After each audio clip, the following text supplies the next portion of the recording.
Semiconductor industry আসলে next oil industry এভাবে বলা হয়। বাংলাদেশে এখন পর্যন্ত সেমিকন্ডাক্টর থেকে আমরা যে রেভিনিউটা পাই সেটার পরিমাণ রাফলি $6 মিলিয়ন।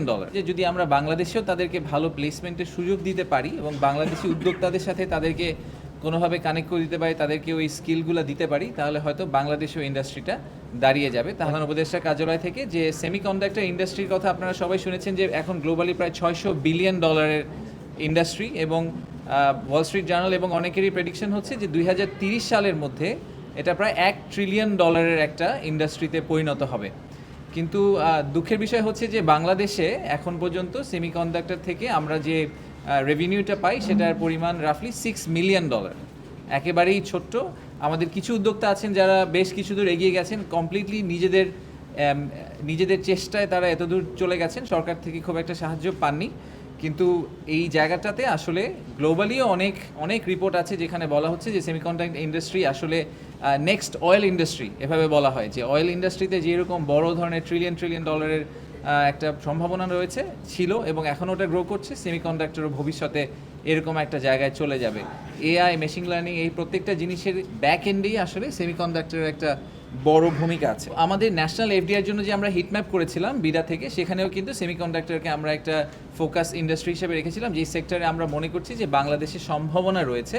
এবং তার একটা মূল কারণ হচ্ছে যে আমাদের যেই ইয়াং ওয়ার্কফোর্স আছে যারা অনেকেই আসলে এখন গ্লোবালি কানেক্টেড, তারা অনলাইনেই অনেক কিছু শিখে ফেলেন এবং তাদের ইচ্ছাটাও আছে, আমাদের তরুণদের ইচ্ছাটাও আছে। ইঞ্জিনিয়ারিং ইউনিভার্সিটি থেকে যারা বের হয়ে আসছেন তারা গ্লোবালি খুব ভালো ভালো জায়গায় প্লেসড হচ্ছেন।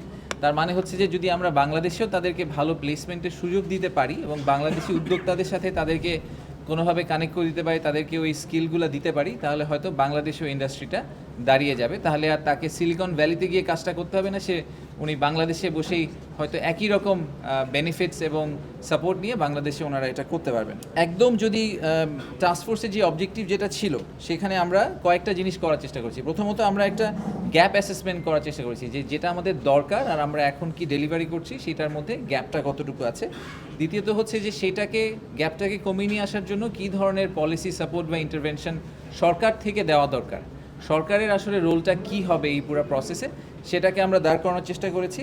এবং তারপরে আমরা একটা রোড ম্যাপ দেওয়ার চেষ্টা করেছি কমিটি থেকে, যে ন্যাশনালি একটা যদি রোড ম্যাপ আমরা সেট করতে পারি এবং কিছু অ্যাকশন আইটেম আইডেন্টিফাই করতে পারি, যে শর্ট টার্মে আমরা কি করব, মিডিয়াম টার্মে আমরা কি করব, লং টার্মে আমরা কি করব একসাথে মিলে। এবং এটা তো একটা ইকোসিস্টেমের মতো যেখানে একাডেমিয়া, সরকার এবং ইন্ডাস্ট্রি সবাইকে মিলে এবং আমাদের নন রেসিডেন্ট বাংলাদেশের সাহায্য নিয়েই আমাদের কাজটা করতে হবে। এটা সরকার একা চেষ্টা করলেও পারবে না, আবার কোনো একটা পার্টি একা চেষ্টা করলে আসলে বেশি দূর যেতে পারবে না।